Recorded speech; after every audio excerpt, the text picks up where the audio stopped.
Hello दोस्तों, आप सभी का स्वागत है अपने यूट्यूब चैनल वीए स्टडी पॉइंट में। हमारे द्वारा करंट अफेयर्स के साथ स्टैटिक पोर्शन को भी कवर कराया जा रहा है। आज का स्टैटिक पोर्शन का जो पॉइंट है जो हमारा चल रहा है, भारत का संवैधानिक विकास या कंपनी का संवैधानिक विकास, उसमें आज हम 1853 के चार्टर अधिनियम पर चर्चा करेंगे, 1858 के भारतीय शासन अधिनियम पर चर्चा करेंगे और 1861 के अधिनियम पर हम वार्ता करेंगे। उससे पूर्व हम करंट अफेयर्स की क्लास देखते हैं। आज की क्लास का पहला पॉइंट है मेरिट। केंद्र सरकार द्वारा पूरे भारत में तकनीकी शिक्षा को बढ़ावा देने के लिए यह योजना आरंभ की गई है। तो क्वेश्चन आ सकता है, मेरिट क्यों शुरू की गई है? पूरे भारत में तकनीकी शिक्षा को, टेक्निकल एजुकेशन को बढ़ाने के लिए इस योजना का आरंभ किया गया है। नेक्स्ट क्वेश्चन, विश्व हाथी दिवस कब मनाया गया है? 12 अगस्त 2025 को विश्व हाथी दिवस मनाया गया है।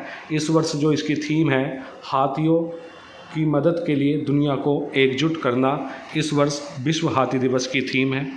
नेक्स्ट क्वेश्चन, बीबी फातिमा महिला स्वयं सहायता समूह ने यूएनडीपी का प्रतिष्ठित इक्वेटर इनिशिएटिव अवार्ड जीता है। यूनाइटेड नेशनल डेवलपमेंट प्रोग्राम, आपको कमेंट बॉक्स में बताना है इसकी स्थापना यानी यूएनडीपी की स्थापना कब हुई थी। तो ध्यान रखना, यूएनडीपी का प्रतिष्ठित इक्वेटर इनिशिएटिव अवार्ड किसने जीता? एक स्वयं सहायता समूह है, उसका नाम क्या है? बीबी फातिमा महिला। और यह है स्वयं सहायता समूह स्थित कहाँ पर है? कर्नाटक के धारवाड़ के तीर्था गांव में यह स्वयं सहायता समूह स्थित है। नेक्स्ट क्वेश्चन, मणिपुर में राष्ट्रपति शासन की अवधि कितने शासन के लिए बढ़ाने की मंजूरी संसद से मिली है? आंसर है 6 महीने। तो आप लोगों को कमेंट बॉक्स में ये भी बताना है, राष्ट्रपति शासन संविधान के कौन से अनुच्छेद के अनुसार लगाया जाता है? इसका कारण क्या रहा है? जातीय संघर्ष और आंतरिक सुरक्षा चुनौतियां राष्ट्रपति शासन का कारण रहा है। और मणिपुर में किन समुदायों के बीच गहरे मतभेद हैं? जो समुदाय हैं कुकी-जो और मैतेई, इन दोनों समुदायों के बीच मतभेद के कारण राष्ट्रपति शासन मणिपुर में लगाया गया है, जिसकी समय अवधि 6 महीने बढ़ा दी गई है। तो क्वेश्चन आ सकता है, अभी हाल ही में किस राज्य में राष्ट्रपति शासन बढ़ाया गया है? मणिपुर। नेक्स्ट क्वेश्चन देखिए, मुंबई के जियो कन्वेंशन सेंटर में इम्पोर्टेंट है। मुंबई के जियो कन्वेंशन सेंटर में खगोल विज्ञान व खगोल भौतिकी पर 18वां अंतर्राष्ट्रीय ओलंपियाड 12 अगस्त 2025 से शुरू हुआ है। तो क्वेश्चन आ सकता है, 18वां अंतर्राष्ट्रीय ओलंपियाड कहाँ पर शुरू हुआ है? मुंबई। और मुंबई के कहीं में? जियो कन्वेंशन सेंटर में यह शुरू हुआ है। किसके द्वारा आयोजित हो रहा है? Homi Bhabha for science education centre द्वारा आयोजित है। और इसमें कितने प्रतिभागी देश शामिल हो रहे हैं? 64 देश। यह इस इवेंट का सबसे बड़ा आयोजन है खगोल विज्ञान व खगोल भौतिकी पर 18वां अंतर्राष्ट्रीय ओलंपियाड पर। देखिए, हाल ही में ऑस्ट्रेलिया ने सितंबर 2025 में फिलिस्तीन राज्य को मान्यता देने की घोषणा कर दी है। ऑस्ट्रेलिया से पूर्व यह घोषणा फ्रांस और ब्रिटेन भी कर चुके हैं। नेक्स्ट क्वेश्चन, उत्तर प्रदेश के दृष्टिगत या उत्तर प्रदेश में होने वाले एग्ज़ाम के लिए बहुत ज़्यादा इम्पोर्टेंट है। देखिए, उत्तर प्रदेश द्वारा अभी हाल ही में आकांक्षी ब्लॉक कार्यक्रम के तहत वर्ष 2024-25 की वार्षिक डेल्टा रैंकिंग जारी की है। जितने आकांक्षी ब्लॉक हैं हमारे उत्तर प्रदेश में, संख्या क्या है उनकी? 108 इस टाइम वर्तमान में आकांक्षी ब्लॉक है उत्तर प्रदेश में। उसमें शीर्ष ब्लॉक जो प्राप्त हुआ है समग्र प्रदर्शन, ओवरऑल उसका जो प्रदर्शन रहा है, किस ब्लॉक का रहा है? जालौन का पहले नंबर पर आता है। इसको 2.5 करोड़ रुपए की धनराशि पुरस्कृत की गई है। नंबर 2 पर रामपुरा आया है। उसके आपको पहले 2 या 3 याद रखने हैं, हमने 4 लिखे हैं। तो शीर्ष ब्लॉक समग्र प्रदर्शन मतलब ओवरऑल प्रदर्शन में पहली रैंक जालौन ब्लॉक को, जिसको 2.5 करोड़ रुपये से पुरस्कृत किया गया है। दूसरी रैंक रामपुरा, यह भी जालौन जिले का ब्लॉक है। देवकिली जो गाजीपुर का ब्लॉक है, और विष्णुपुरा कुशीनगर का ब्लॉक है। यदि स्वास्थ्य के क्षेत्र में पूछ लिया जाए कि स्वास्थ्य के क्षेत्र में पहली रैंक किसको प्राप्त हुई है, रामपुरा को। शिक्षा के क्षेत्र में किसको प्राप्त हुई है, जालौन को।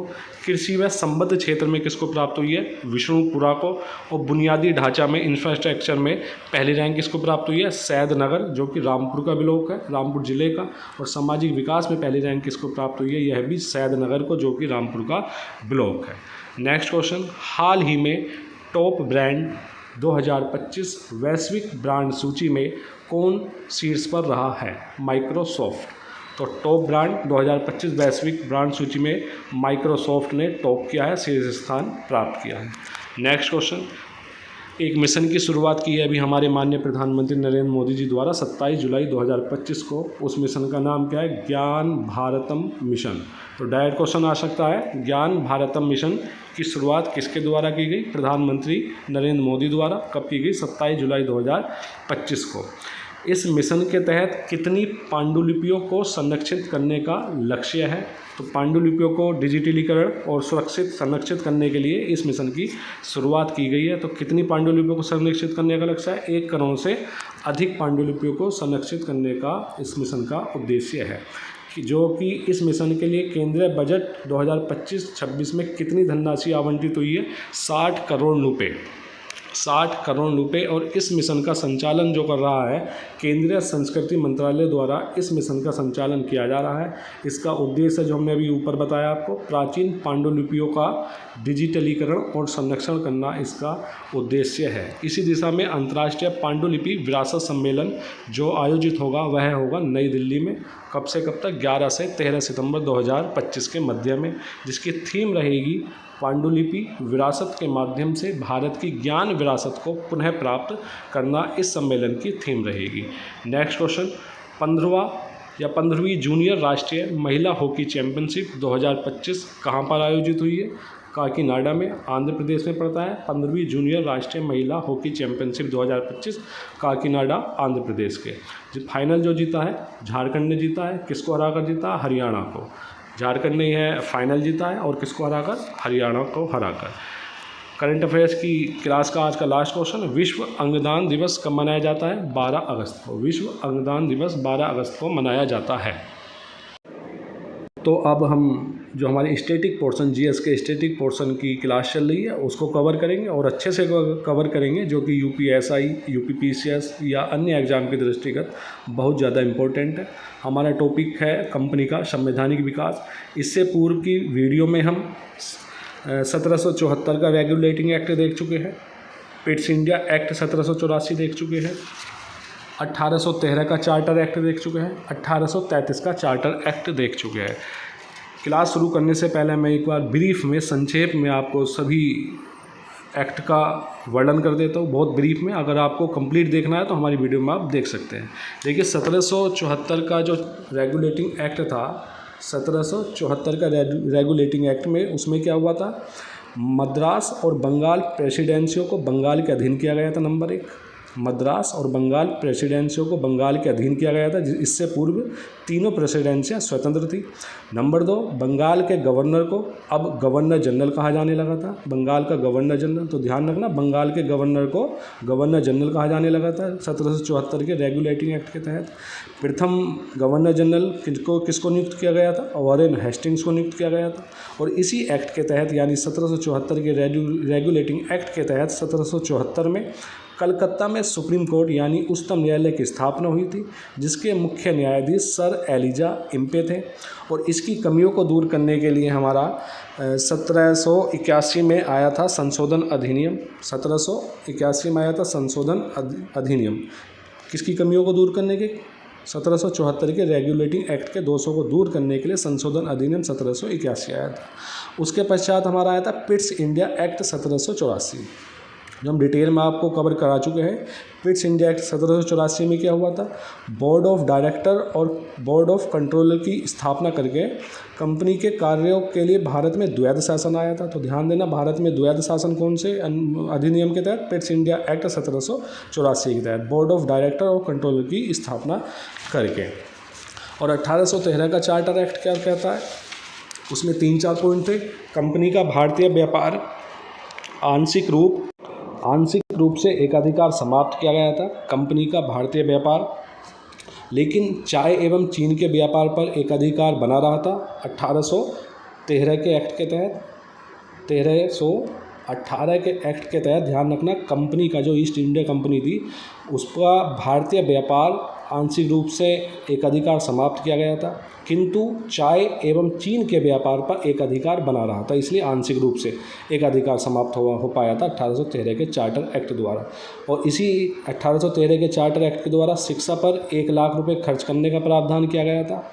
इसी एक्ट के द्वारा ईसाई मिशनरियों को भारत में प्रवेश करने की छूट मिली थी। इसके बाद हमने पढ़ा था 1833 का चार्टर एक्ट। इसके तहत क्या हुआ था, जो हमारा ऊपर चाय एवं चीन के व्यापार पर एक अधिकार बना रहा था 1813 के तहत, लेकिन 1833 के चार्टर एक्ट द्वारा कंपनी का चाय और चीन से भी पूर्णतः एक अधिकार समाप्त कर दिया गया था। तो पूर्णतः एक अधिकार समाप्त कब किया था, 1833 के चार्टर एक्ट द्वारा। अब 1833 के चार्टर एक्ट द्वारा ही बंगाल के गवर्नर जनरल को अब भारत का गवर्नर जनरल कहा जाने लगा था 1833 का चार्टर एक्ट के तहत। तो अब शुरू करते हैं हम आज की क्लास। आज की क्लास का पहला पॉइंट है 1853 का चार्टर एक्ट।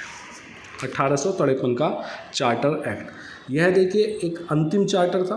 पहली बात, अंतिम चार्टर कौन सा था, 1853 का चार्टर एक्ट। 1853 के चार्टर एक्ट जो डायरेक्टर थे, हमारे निदेशक जो थे, बोर्ड ऑफ डायरेक्टरों की संख्या 24 से घटाकर 18 कर दी गई थी। इसमें पहले डायरेक्टरों की संख्या 24 होती थी, इसमें से 18 कर दी गई थी 24 से घटाकर, जिसमें से 18 में से 6 क्राउन द्वारा यानी राजा द्वारा मनोनीत किए जाते थे।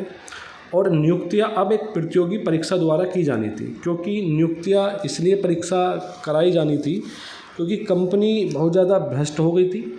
और इससे पूर्व 1853 के चार्टर अधिनियम से पूर्व ही पहले सिविल सेवा में भर्ती मुख्य रूप से ईस्ट इंडिया कंपनी के निदेशक यानी डायरेक्टर द्वारा की जाती थी, जिसमें अक्सर पक्षपात होता था, भ्रष्टाचार की शिकायतें प्राप्त होती थी। तो अब इन्होंने क्या किया, इस अधिनियम के तहत प्रतियोगिता परीक्षा के द्वारा ही नियुक्तियाँ की जाने लगी थी। इसी अधिनियम के तहत, इसी चार्टर एक्ट के तहत भारतीय सिविल परीक्षा ICS में भर्ती अब प्रतियोगिता परीक्षा के आधार पर होगी।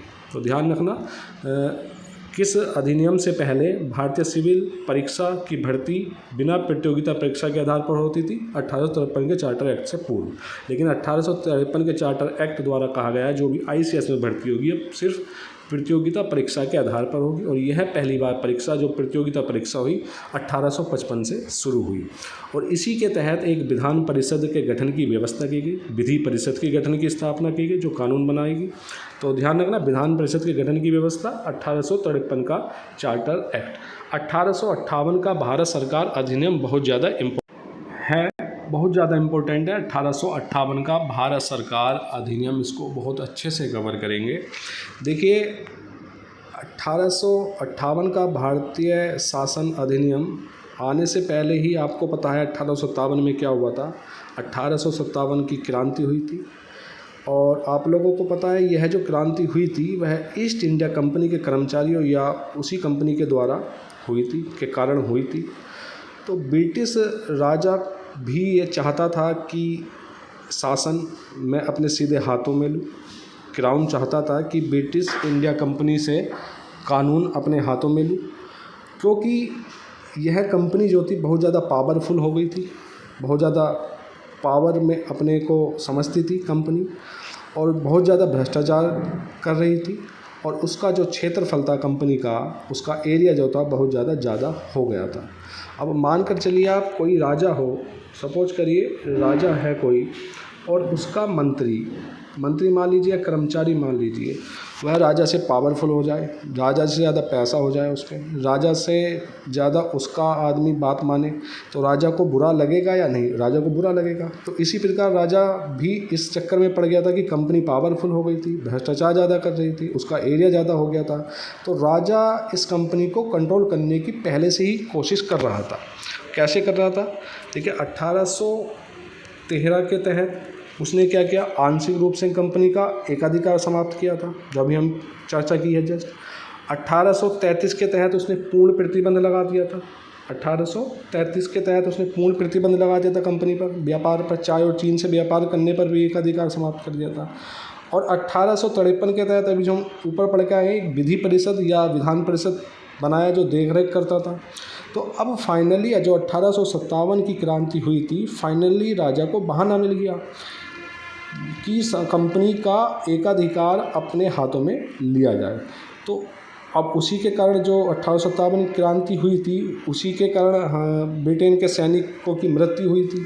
तो इसी कारण उसने क्या किया, तो पूरा शासन जो था ईस्ट इंडिया कंपनी का जो शासन था वो अपने हाथों में ले लिया गया। तो देखिए यही बात लिखी हुई है, ईस्ट इंडिया कंपनी का शासन समाप्त कर ब्रिटिश क्राउन को सौंप दिया गया। तो क्वेश्चन डायरेक्ट आता है, बहुत ज़्यादा आता है कि ईस्ट इंडिया कंपनी का शासन किस अधिनियम के तहत समाप्त हुआ था? 1858 का भारत सरकार अधिनियम द्वारा। किसके हाथों में आ गया था? ब्रिटिश राजा यानी क्राउन के हाथों में आ गया था। अब मानकर चलिए, देखिए ब्रिटिश समाप्त कैसे हुआ। देखिए पिट्स इंडिया एक्ट 1784 में आया था। 1784 में जब आया था तो इसने बोर्ड ऑफ डायरेक्टर की स्थापना की थी, जो अभी चर्चा की है हमने, और बोर्ड ऑफ कंट्रोलर की स्थापना की थी। ज़्यादा पावरफुल कौन था इसमें? कंट्रोलर। तो इसी की स्थापना करके भारत में द्वैध शासन आया था, जो कंपनी के कार्यों को दोहरी रूप में देख सके, द्वैध शासन। तो डायरेक्टर और कंट्रोलर को भी समाप्त कर दिया इसने। जब भारत में ईस्ट इंडिया कंपनी समाप्त हो गई, तो बताइए बोर्ड ऑफ डायरेक्टर और बोर्ड ऑफ कंट्रोलर समाप्त होंगे नहीं होंगे? वो भी होंगे। तो बोर्ड ऑफ डायरेक्टर और बोर्ड ऑफ कंट्रोलर को भी समाप्त कर दिया गया। जब बोर्ड ऑफ डायरेक्टर और कंट्रोलर को समाप्त कर दिया गया तो स्वतः ही भारत में द्वैध शासन खत्म होगा। 1784 के एक्ट के जो डायरेक्टर और कंट्रोलर की स्थापना हुई थी वो जो ख़त्म कर दिए गए अब 1858 के भारत सरकार अधिनियम द्वारा। तो जब दोनों ख़त्म हो गए, जब ईस्ट इंडिया कंपनी ख़त्म हुई तो ये दोनों ख़त्म हो गए। जब ये दोनों ख़त्म हुए तो भारत में द्वैध शासन भी ख़त्म हो गया था। तो अब राजा ने अपने हाथों में शासन की बागडोर संभाल ली, लेकिन राजा को तो स्वयं यहाँ शासन करने आएगा नहीं। निश्चित सी बात है, राजा ने अपने हाथों में बागडोर तो संभाल ली शासन की, लेकिन राजा स्वयं शासन करने तो आएगा नहीं भारत में। तो उसने अपने प्रतिनिधि चुना, जिसको वायसराय कहा गया। तो अब गवर्नर जनरल के स्थान पर वायसराय की नियुक्ति की गई। तो ध्यान रखना, जो भारत का गवर्नर जनरल था अब उसको वायसराय कहा जाने लगा था। किस अधिनियम के तहत? 1858 का भारत सरकार अधिनियम के तहत। तो यही चीज़ लिखी हुई है। ईस्ट इंडिया कंपनी का शासन समाप्त कर ब्रिटिश क्राउन को सौंप दिया गया। गवर्नर जनरल को वायसराय कहा जाने लगा। बोर्ड ऑफ डायरेक्टर और बोर्ड ऑफ कंट्रोल के समस्त अधिकार भारत सचिव, देखिए इन दोनों के स्थान पर एक राज्य सचिव या भारत सचिव को सौंप दिया गया। इस भारत सचिव की नियुक्ति हुई। और जो वायसराय जो उत्तरदायी होता था वो भारत सचिव के प्रति होता था। जो भी रिपोर्ट देगा वायसराय, मतलब कुल मिलाकर भारत सचिव का पद वायसराय से उच्च था। तो वायसराय जो भी रिपोर्ट देगा वो भारत सचिव को देता था, राज्य सचिव को देता था। और भारत सचिव जो होता था ब्रिटिश मंत्रिमंडल का एक सदस्य होता था, यानी मंत्री होता था, ब्रिटिश मंत्रिमंडल का एक सदस्य होता था। अब इसकी सहायता के लिए, भारत सचिव की सहायता के लिए 15 सदस्यीय भारतीय परिषद का गठन किया गया था। तो दोस्तों आज की क्लास हम यहीं समाप्त करते हैं, क्योंकि वीडियो को काफ़ी थोड़ी लंबी हो गई है। तो इसके आगे हम 1861 का अधिनियम कल की क्लास में चर्चा करेंगे। लेकिन आप सभी से निवेदन है, हमारी वीडियो को ज़्यादा से ज़्यादा शेयर करिए, जिससे हम अधिक से अधिक आपको जीएस का स्टैटिक पोर्शन कवर करा सकें। तो अतः हमारे यूट्यूब चैनल वीए स्टडी पॉइंट को सब्सक्राइब, शेयर एंड लाइक करना न भूलें। धन्यवाद।